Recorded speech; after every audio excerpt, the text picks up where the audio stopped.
So here's what happens when you have a coil that was just taped up and not sealed up properly with mastic like they did over there. So if you look at this flow meter, I'll hold it here.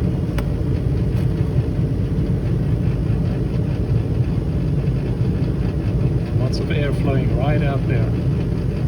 If this was in an attic or a attic space, then you would be blowing all of that air right into the attic.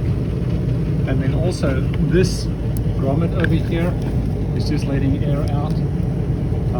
Nowadays the better practice is to seal it with silicone. So you can see how this little thing is shaking in the wind. So not very efficient if it's not all sealed up properly.